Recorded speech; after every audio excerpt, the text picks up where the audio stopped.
Chapter 18. The count on Old Man Barkin's sign grew higher. 50, then 60, then 70. The Terrible Two took tests. They passed quizzes. They read about the gold rush and met Tommy in complimentary angles.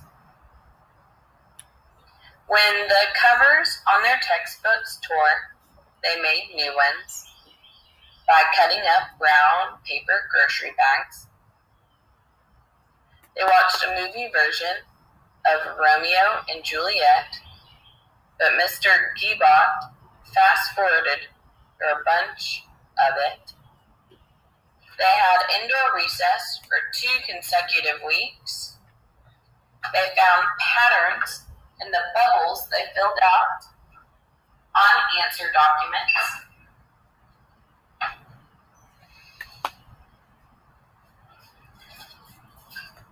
On answer sheets, the reading section of the state test had 5 E's in a row. They gave Valentines to every kid in their homeroom, even though Niles wanted to send only one, and Miles would have rather not sent any. They wore green on St. Patrick's Day, but still got pinched by Josh Barkin. The Terrible Two did all these things. What they did not do was prank.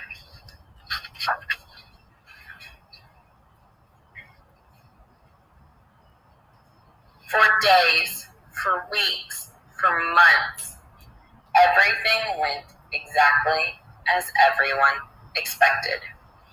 There were no surprises.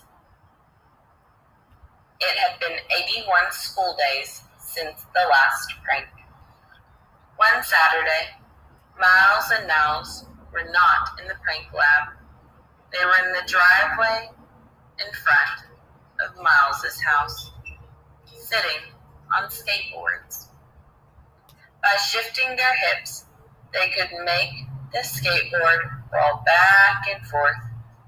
For an hour, they'd been swaying like buoys on the pavement.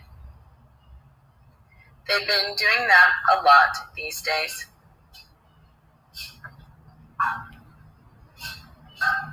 You know what Wednesday is? Miles asked. Niles knew what Wednesday was. Miles knew what Wednesday was. Miss Shandy had a giant calendar on a bulletin board in her classroom, and they'd been watching it coming for 3 weeks now. Miss Shandy's calendar marked due dates for research papers, test days, holidays. All through March, Miles and Niles had been looking toward the end of the month and the beginning of the next. April 1st, April Fool's Day, the official holiday of a prankster, feast day of the International Order of Disorder, and the 1-year anniversary of the first prank ever pulled by the Terrible Two, which was also the greatest prank Yanni Valley had ever seen. It's April Fool's Day, said Miles. I know, said Niles. So, said Miles. So, said Niles. They swayed back and forth. Got any ideas? Miles asked.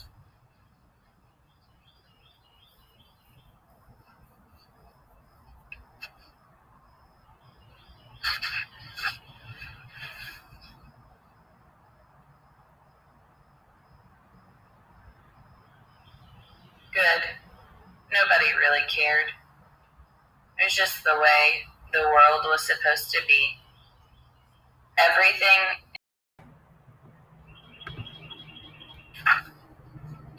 Honestly, I haven't really been thinking about it.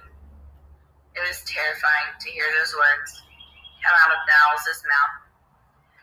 The truth was, Miles hadn't really been thinking about it either. Lately, he'd been lacking inspiration, but he comforted himself by imagining that Niles' brain had continued to buzz and hum, planning, theorizing, philosophizing. When he saw Niles making his weird, faraway look, Miles was sure he was cooking up pranks. Or at least, he had hoped Niles was, but now he knew. And the knowledge that Niles' head had been as empty as his own these past few months filled Miles with a retroactive dread. The wheels of the skateboards rumbled as they ground up loose gravel. "Can I ask you a question?" Miles asked. "Okay," said Niles. It was something Miles had been wondering for a long time. "Were you a prankster first? Or a kiss-up?" Niles stopped moving. "A kiss-up?" Miles nodded. "I mean," said Niles, "I guess I was sort of a born kiss-up. My mom and dad were both kiss-ups, or I think you would have probably called them kiss-ups. They're both really smart, like really smart. And so they always expected me to be really smart. And when I was really smart, it was just sort of like, yep, that's how it's supposed to be. When I bring home my report card, they just smile and nod." "Man," said Miles, "when I got more than 3 A's, my mom takes me out for ice cream." "Yeah," said Niles. "Sometimes it seems like she feels bad about it. She says, I shouldn't be bribing you to do well in school, but we go anyway. Part of it is I think she just really likes ice cream. So the one time I got straight A's, she went nuts. I got to pick what we had for dinner for a week. It was weird. When I went to her work, the other people there were congratulating me. So I could tell she'd been talking about it to pretty much everybody." "Yeah." "Sorry," said Miles. "It's probably not helping." "No, it's okay. I'm fine about it." They sat some more. "But my parents aren't really like that," Niles said. "If I messed up, it was a national crisis. But if I did something good, nobody really cared. It was just the way the world was supposed to be.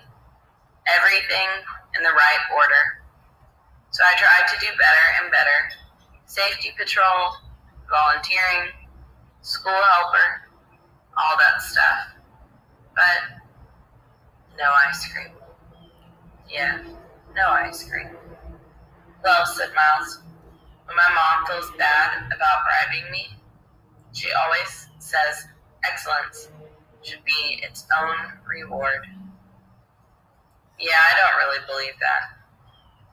"Yeah, me neither." "I mean," said Niles, "it seems like excellence should get you something. But I was just this weird kid who wore a suit and a sash and didn't have any friends." "That's definitely what I thought when I first met you." "I've always loved books," Niles said. "My favorite..." "Definitely what I thought when I first met you." "I've always loved books," Niles said. My favorite books were books about pranksters and books about how to do pranks and how to make secret codes and how to sneak around.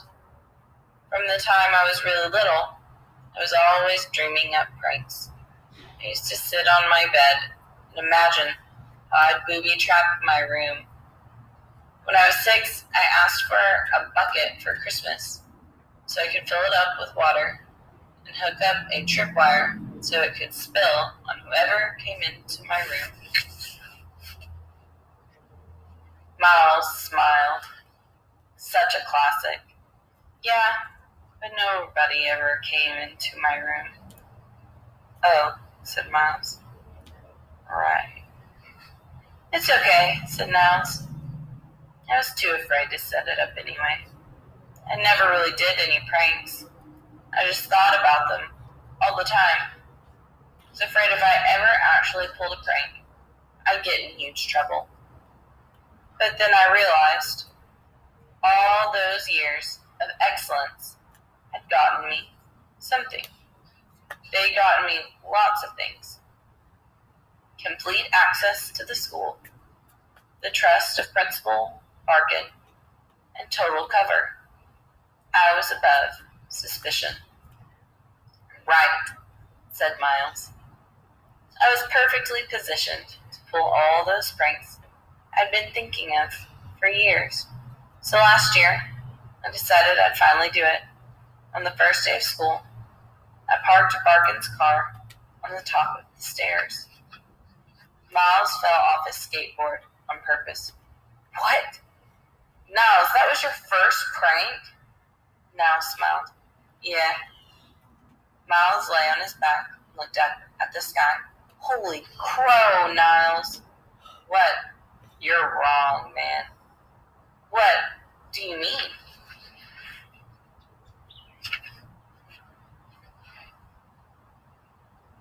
Niles, you're not a born kiss-up. You're a boring prankster.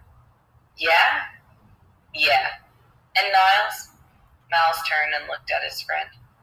We have to keep pranking until we beat Barkin.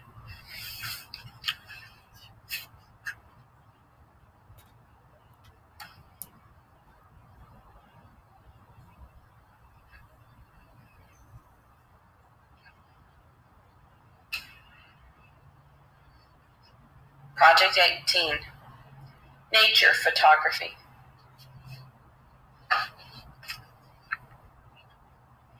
And that's the end of chapter 18.